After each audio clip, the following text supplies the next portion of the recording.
There were many military families, you may be one of them, breathing a sigh of relief today because without a last-minute budget deal, the paychecks for U.S. service members, they would have been delayed.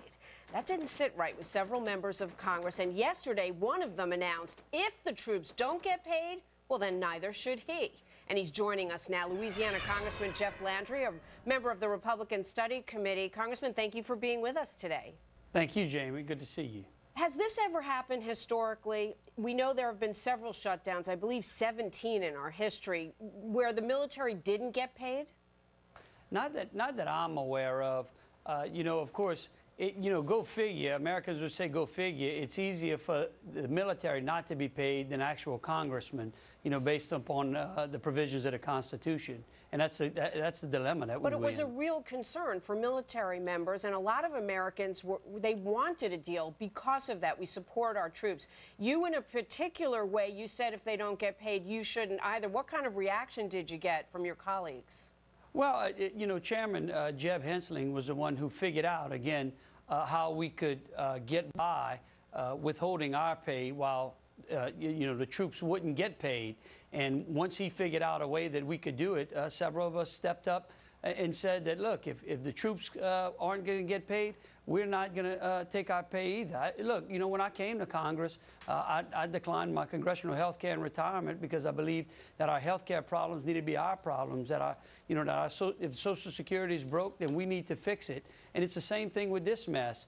If we were going to shut down the government and, we were going to insult the troops and not pay them, then I certainly wasn't going to take my pay as well. Well, I know you served years in the Louisiana National Guard. Here's the president today, not only visited Lincoln Memorial, applauding the efforts to come together on a budget. Here he is now, this new picture, into Fox, signing it. So now it's law, and it could happen again. Who knows? We get these continuing resolutions. We have another budget. The debt ceiling has to be looked at as well. If the troops are in this position again, Congresswoman Bachmann said this last night. I want to listen to it with you and get your response, whether we need to change this once and for all for our troops so they never have to worry.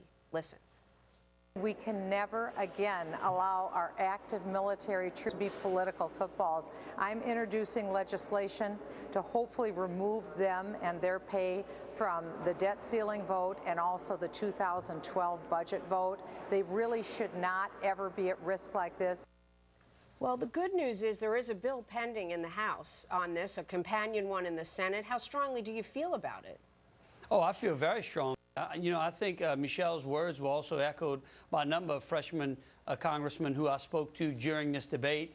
When we recognized that the troops' pay was in danger, we were furious. I think it's an insult. It's a shame that they were used as pawns in order to broker this deal.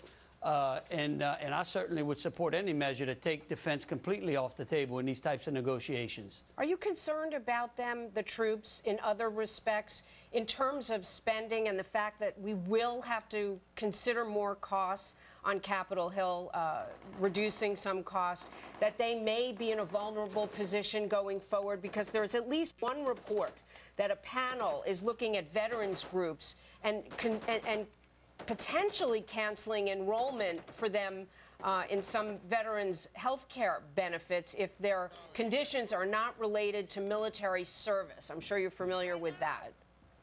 Correct. Look, listen, if this country can't take care of its veterans, how are we going to take care of our people? I mean, these are the men and women who sacrifice their lives, who go out and put their lives in danger, who spend Christmas and Easter and years away from their families to fight for our freedoms, and this country can't take care of them. Again, look, if this Congress can't come together and recognize that we have to take care of our men and women, then we're in a tough position here. All right, thank you so much for being with us, Congressman Landry. We followed your outcry on this, and we're glad that the troops will get their checks. Take care. Thank you.